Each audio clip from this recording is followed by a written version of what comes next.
Chapter की शुरुआत में नरेटर की आवाज सुनाई जाती है। नरेटर हमें हेवन डिस्ट्रॉइंग डेमन लॉर्ड के बारे में बताता है, साथ में इसके पास्ट के बारे में भी कहता है। बैंडिट यूनियन के head hideout leader shattering heaven destroying demon lord, और हमें इसका रियल नाम पता लगता है श्योक मू है। कहता है मार्शल वर्ल्ड में इसकी अपीयरेंस के बाद इसे सबसे ताकतवर लोगों के रूप में सम्मानित किया गया, क्योंकि ये आज तक किसी से भी हारा नहीं था। और हमें इसे चेयर पर बैठे हुए दिखाया था, जहाँ पर इसने अपने फेस पर एक टाइगर का मास्क लगाया हुआ था और ये बड़े ही स्वैग और दबदबे दिखाते हुए बैठा हुआ होता है। लेकिन ये पास्ट में कोई डीमन लॉर्ड नहीं था, और हमें बताया जाता है शाओलिन टेंपल में मजदूरी किया करता था। और हमें दिखाया जाता है इसे जवानी टाइम में शाओलिन टेंपल में ये सामान ढो रहा होता है, और ये टेंपल में शाओलिन मार्शल आर्ट सीखने के पर्पज से जाया करता था, लेकिन ये कभी भी गंजा नहीं हुआ। और आपको तो बताइए शाओलिन टेंपल में मॉन्क वे सभी गंजे होना अनिवार्य होता है, लेकिन ये नहीं हुआ। और साथ में इसकी स्किल और स्ट्रेंथ ये काफी हुआ करती थी, सबके टेंशन अपने ऊपर ग्रैब करने के लिए। हालांकि इसका जो रास्ता था टेंपल में रहने का, वो बुद्धिस्ट प्रिंसिपल से बिल्कुल अलग था। और हमें दिखाया जाता है टेंपल के अंदर मांस वगैरह खा रहा होता है, जो कि बुद्धिस्ट मॉन्क के लिए सब निषेध होता है। लेकिन एक दिन उसे जब एक अबंडेंट स्टोर हाउस में एक टूटी फूटी बुद्ध स्टैचू मिलने के बाद उसका भाग्य ही चेंज हो गया, और वो उस मूर्ति के पास जाता है और उसे वो साफ करने लग जाता है, इसी विश्वास के साथ कि यदि उसने उस स्टैचू को अच्छे से साफ किया तो उसे मार्शल आर्ट सिखाया जाएगा। लेकिन तभी उस स्टैचू में साफ करते करते अचानक से उसमें क्रैक पड़ने लगते हैं, जिसे देखकर उसकी भी फट जाती है कि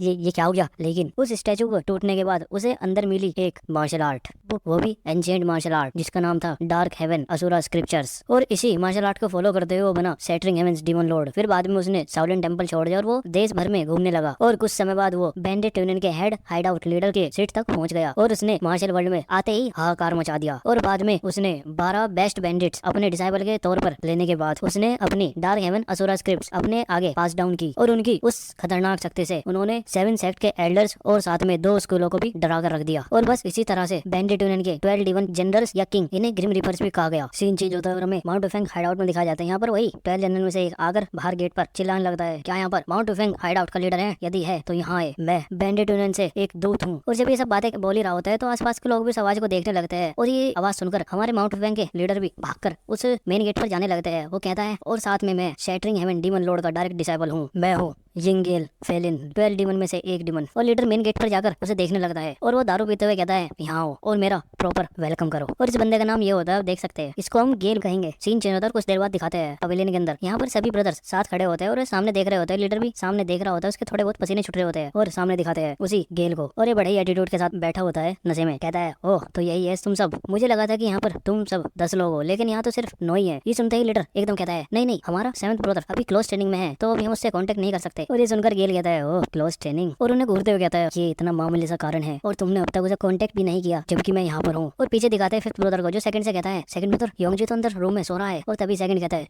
चुप हो जा, ये बात मत बोल यहाँ पर। और सेकंड घबराते हुए कहता है, उसे यहाँ पर बुलाना ही मत, उसने तो उडांग सेक्ट के एल्डर को भी रेस्पेक्ट नहीं दी थी। तुम्हें लगता है यहाँ कुछ अलग होएगा कि वो डीमन लॉर्ड के डायरेक्ट डिसाइपल को रेस्पेक्ट देगा? जरा सोचो उसके बारे में। यदि योंगजी भी नहीं माना और ये सामने बैठा आदमी ये भी नहीं माना, तो दोनों में लात घुसे बच सकते हैं, और वो कुछ ज्यादा ही सीरियस हो जाएगा। बस प्रे करो कि ये सब चीज शांति से हो जाए। और साइड में 5th भी कहता है, हाँ मैं यही कर रहा हूँ। फिर वो अपने वाइन की कटोरी को दबाकर बड़ी जोर से रखकर कहता है, ये काफी एरोगेंट है उसके लिए, लेकिन ये फिर भी काफी एडमायरेबल भी है। ओह तो तुम सब इसी तरीके से हार्ड वर्क करके ही तुम अब तक सर्वाइव कर चुके हो। यदि बैंडिट्स लोग सिर्फ अब तक अय्याशी ही करते, तो हम जैसे लोग मर्चेंट ग्रुप, 5 क्लैन, 7 सेक्ट और 2 स्कूल्स ने अब तक हमें पकड़ लिया होता। तुम लोगों को इसी माइंडसेट के साथ आगे की जर्नी ऐसे ही कंटिन्यू करते रहना होगा, और ये श्योरिटी जरूर करना कि तुम बैंडिट यूनियन का नाम कभी मिट्टी में मत मिलाना। और लीडर उसे रेस्पेक्ट दिखाते हुए कहता है, यस हम इस चीज को दिमाग में जरूर रखेंगे। और साथ में आप काफी ज्यादा थक गए होंगे इस लॉन्ग जर्नी में, तो आइए मैं, और वो कुछ आगे बोलता ही तभी उसकी बात काटकर गेल कहता है, नहीं नहीं, इससे पहले मुझे उन सामने खड़ी 2 खूबसूरत लड़कियों से इंट्रोड्यूस तो करो। और दिखाते उसके मुंह से हवस की पूरी तरह डाल टपक रही होती है। और लीडर इन्हें देखकर कहते हैं, हाँ हाँ ये 9th सिस्टर है हमारी चायो, और ये 10th सिस्टर है सोबियो। और लीडर उसका ध्यान भटकाने के लिए उसे कह रहे होते हैं, आइए आप बहुत भूखे होंगे, चलिए आप सबसे पहले खाना खाइए। वे इसलिए कह रहे होते हैं, कभी किसी भी ब्रदर सिस्टर से बदतमीजी करे और भी ये चीज योंगजी देख ले, इसलिए जल्दीबाजी कर रहा होता है उससे, मतलब उसका ध्यान भटकाने की कोशिश कर रहा होता है लीडर। तभी गेल कहता है, यहीं रुको,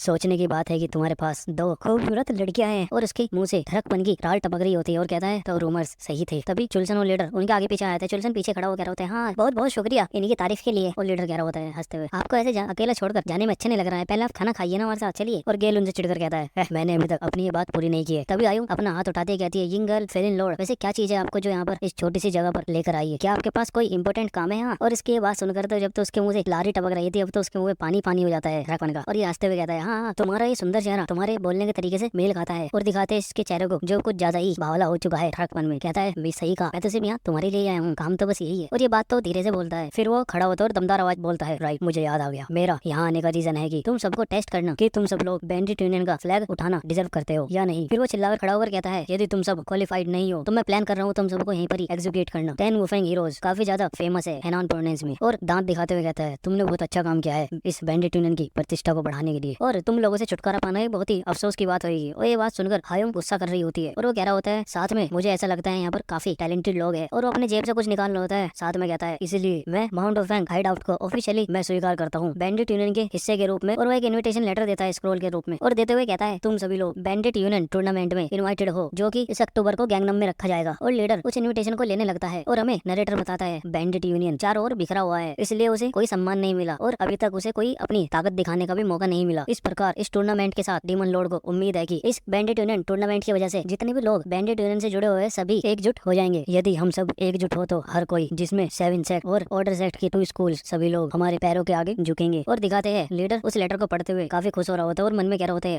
आखिरकार हमारा माउंट वुफेंग हाइड आउट भी अब स्वीकार होगा, हम भी ऑफिशियली मेंबर बनेंगे बैंडिट यूनियन की। फिर गेल खांसते हुए कहता है, तो अब यहाँ मेरा काम खत्म होता है, क्या मुझे अब एक ड्रिंक मिलेगी, वो भी उन माउंट वुफेंग के इलाइट से। और ये बात वो उन दोनों लड़कियों की तरफ देखते हुए कह रहा होता है। ये सुनते ही लीडर बड़ी तेजी से भाग कर आता है, कहता है, बिल्कुल बिल्कुल, आज मैं आपकी पूरी दिन देखभाल करूंगा। तभी वो कहता है चिल्लाकर, सेकंड जल्दी आओ और हमें सर को एक अच्छा वेलकम देना चाहिए, चलो। और सेकंड भी भागा भागा आता है, कहता है, इस लीडर। और दिखाते हैं वे उस बंदे को जबरदस्ती ले आने लग रहे होते हैं और लीडर कहता है, चलिए आप सर, यहाँ पर ही आगा विलेज में पार्लर है, वैसे वो कुछ हो रही है, चलिए वहाँ बहुत अच्छी सर्विसेज मिलती है। और वो कह रहा होता है, नहीं नहीं, इसकी कोई जरूरत नहीं है, मैं यही ठीक हूँ। वो जबरदस्ती कर रहे होते हैं उसके हाथ थोड़ा थोड़ा, चलो चलो। इसी वजह से कभी यहाँ योंगजी आ जाए। और तभी वो साइड से पूछता है सेकंड से, लीडर ओए योंगजी कहाँ है? और वो इशारे में करके कहता है, वो तो सो रहा है। लीडर कहता है, ठीक है चलो, ये तो अच्छी बात है, वो सो रहा है, कभी वो बाहर आ जाए, जल्दी चलो। और दिखाते पवेलियन के बाहर आ जाते हैं और उसे वे ले आने लगे होते हैं। और गेल की शक्ल देखकर ऐसा लगता है वो काफी चिड़चिड़ा होता है उनसे। और पीछे लीडर हंसते हुए कहता है, चलिए सर चलिए, प्लीज चलिए ना। और लीडर घबराते हुए मन में कह रहा होता है, इससे पहले कि योंगजी आ जाए हमें यहाँ से जल्दी निकलना होगा। और अंदर दिखाते हैं योंगजी खनाटे मार के सो रहा होता है। और अब से इसको हम जनरली बोलेंगे। यार गेल अजीब सा लग रहा है, मुझे क्रिस गेल याद आ जाता है। सीन चेंज होता है, हमें लीडर, सेकंड ब्रदर और डीमन जनरल को दिखाया जाता है। ये सभी एक होटल या पार्लर में आ गए होते हैं। यहाँ टेबल पर बहुत सारा खाना लगाया जा रहा होता है, साथ में उस जनरल के पीछे 2 लड़कियां भी खड़ी हुई होती है। दिखाते हैं लीडर मस्का मारते हुए कहता है, अरे वाह, मेरा तो बस ये सब देखकर ही मुंह में पानी आ रहा है। और सेकंड भी लीडर का साथ देते हुए कहता है, हाँ जी बिल्कुल सही कहा आपने, यहाँ की कुकिंग तो बहुत ही इनक्रेडिबल है। और दिखाते हैं पहले तो वे बस मक्खन ही लगा रहे थे, अब तो वे दोनों मिलकर मक्खन, दही, लस्सी, घी सब लगाते हुए उसकी तारीफ करने लगते हैं। और इसकर कहते हैं, आपको क्या लगता है इसके बारे में, क्या आपको पसंद आया सर? ये सुनकर वो जनरल अपनी मदिरा पीते हुए साइड में देखता है और कहता है, मैं श्योर तो नहीं हूँ, लेकिन ये इतना भी बुरा नहीं है। फिर वो उस प्याली से मदिरा पीने लग जाता है और इमेजिन करने लगता है कि हायोंग और सोब्योक दोनों उसे बड़े ही सेक्सी और इरोटिक स्टाइल में उसे बुला रही होती है। और भाइयों, आप सभी ये देखकर इमेजिन कर सकते हो क्या सोच रहा है और वे कैसे बुला रही होगी। फिर वो साइड में खड़ी इन दोनों लड़कियों के बारे में सोचने लगता है, जो उसे वो फील या आनंद नहीं आता। इसी वजह से वो एकदम गुस्से में उस प्याले को पटकते हुए कहता है, बहुत बुरा है। और दांत पीसते हुए बोलता है, ये नहीं होगा। फिर वो चिल्लाकर कहता है, उन दोनों लड़कियों को स्ट्रॉन्ग होल्ड से लेकर आओ। ये सुनकर लीडर घबरा जाता है और सेकंड धीरे से कहता है, लीडर ऐसा लगता है हम तो आगे बढ़ने से पहले ही बर्बाद हो गए हैं। फिर जनरल उन दोनों को घूरते हुए कहता है, तुम दोनों क्या आपस में कानाफूसी कर रहे हो, जाओ जल्दी से उन दोनों को यहाँ लेकर आओ। और दिखाते हैं लीडर जो बहुत घबरा रहा होता है, कहता है, सर प्लीज देखिए, वो दोनों तो अभी बच्चे आए, उनका ऐसा ड्रिंकिंग प्लेस पर आना ठीक नहीं है। भले ही हम उन्हें आने के लिए कहे, लेकिन वे तब भी नहीं आएगी। तभी जनरल ये सुनकर बहुत ही ज्यादा गुस्से हो जाता है और अपना हाथ टेबल पर मारकर कहता है, यदि मैंने उनसे पूछा आने के लिए तो वे पक्का यहाँ आएगी। और वो वहाँ से उठकर जाने लगता है और जाते आते कहता है, मैं जा रहा हूँ स्ट्रॉन्ग होल्ड उन दोनों को यहाँ लाने के लिए, और यदि तुम सब लोग ये नहीं करते तो मैं आज ही पूरे 5 पिग स्ट्रॉन्ग होल्ड को खत्म कर दूंगा। पीछे लीडर घबरा कर कह रहा होता है, प्लीज सर ऐसे एक्ट मत कीजिए सर प्लीज। और दिखाया जाता है स्ट्रॉन्ग होल्ड में, जहाँ पर एक रूम में वे दोनों लड़कियां सो रही होती है। तभी बाहर से चिल्लाने की आवाज आती है, बाहर आओ जल्दी, बाहर आओ अभी के अभी। आवाज सुन के हायोंग उठ जाती है और अब फिर वे अपनी आंख मलते हुए बाहर आ जाती है। वे दोनों, हायोंग कहती है, क्या हंगामा हो रहा है यहाँ? उधर लीडर कह रहा होता है, प्लीज सर यहाँ पर अपनी आवाज धीमी कर लीजिए प्लीज सर। और ये सुनकर तो वो और भी ज्यादा गुस्से में बावला हो जाता है और कहता है, क्या तुम्हारी हिम्मत कैसे हुई 12 डेमोनिक जनरल में से एक को ऑर्डर देने की? लीडर कहता है, ऐसी बात नहीं है सर, मेरा ऐसा कोई मतलब ही नहीं है आपको ऑर्डर देने का। तभी वो सामने देखता है और चिल्लाकर कहता है, वे रही वहाँ है, तुम दोनों तुरंत यहाँ आओ और जाओ जल्दी से टेबल लगाओ ड्रिंक्स के लिए। फिर कहता है, क्या कर रही हो तुम, जाओ जल्दी चलो। और वो गुस्से में दांत पीसते हुए कहता है, यदि तुमने मेरा ऑर्डर रिफ्यूज करने की कोशिश की तो मैं। और वो आगे कुछ बोल पाता तभी लीडर उसका हाथ पकड़ लेता है और झूठी हंसी हंसते हुए कहता है, सर प्लीज सर मुझ पर एक एहसान कीजिए, थोड़ी धीमे आवाज़ बात कीजिए। और सेकंड भी कहता है, हाँ हम और भी वैशाल्य जानते हैं, प्लीज आप हमारे साथ वापस चलिए प्लीज सर। ये देखकर तो जनरल और भी ज्यादा गुस्से में आ जाता है और लीडर से कहता है तेरी इतनी हिम्मत, तूने मेरा हाथ पकड़ा। ये सुनकर लीडर डर जाता है और लीडर को किलिंग पर्पस से घूरते हुए कहता है क्या तू मेरे पेशेंस का टेस्ट करना चाहता है। और दिखाते हैं वो ये कहते ही अपने कपड़ों में से वही मेटेलिक क्लो मतलब लोहे से बने नाखूनों को निकालने लग जाता है और वो उन्हें पहनकर अपने हाथों से डेमोनिक एनर्जी रिलीज करने लगता है। ये देखकर लीडर की बुरी तरह से फट जाती है और घबराते हुए कहता है नहीं नहीं सर, हम ऐसा कभी नहीं करेंगे। और रोते हुए कहता है मैं तो सर ये सब आपकी भलाई के लिए कर रहा था। और जनरल ये सुनकर कुछ बोल नहीं पाता है और कहता है क्या मेरी भलाई के लिए? अबे तू अपनी खुद की भलाई के लिए क्या कर रहा है? ये सब दिखाते हैं। अब तो दोनों ही रोने लग जाते हैं और रोने से मतलब इन्हें फनी वे में दिखाया गया है। लीडर कहता है मैं कसम खाता हूँ ये सब आप ही के लिए है और आप सभी समझ गए होंगे कि क्यों लीडर आवाज धीमी करने के लिए कह रहा है। यदि यहाँ योंगजी आ गया था बहुत बड़ा बखेड़ा खड़ा हो जाएगा। तभी जनरल बहुत तेज चिल्ला और गुस्से में कहता है हर चीज स्ट्रॉन्ग होल्ड की लीडर को बिलोंग करती है, चाहे यहाँ के लोग हो या सामान। इसका मतलब तो यह है कि तुम ही मुझे देना नहीं चाहते। फिर से हमें इनका रोता हुआ फेस दिखाया जाता है जिसे देखकर तो मुझे भी बहुत हंसी आ रही है। लीडर कहता है देखिए ऐसा नहीं है सर जैसा आप समझ रहे हैं, प्लीज बस आप अपनी आवाज हल्की कर लीजिए, नहीं तो यहाँ पर बहुत बड़ी परेशानी खड़ी हो सकती है। और ये योंगजी के बारे में ही कह रहा होता है। तभी जनरल गुस्से में अपनी डेमोनिक एनर्जी रिलीज करता है और अटैक करते हुए चिल्लाता है कमीनो तुम सभी अपनी मृत्यु इच्छा चाहते हो ना, तो अब लो मैं अभी पूरी कर देता हूँ। लेकिन तभी पीछे की साइड से एक आवाज आती है अब कौन है यो? और ये आवाज सुनते ही लीडर तो पानी पानी हो जाता है। कहाँ उसके आंसू बह रहे थे अब तो नदियां बहने लग जाती है। और यार एक बात बताना कि जो ये लीडर के आंसू आ रहे हैं बिल्कुल सिंचैन के डैड जैसे आंसू नहीं है।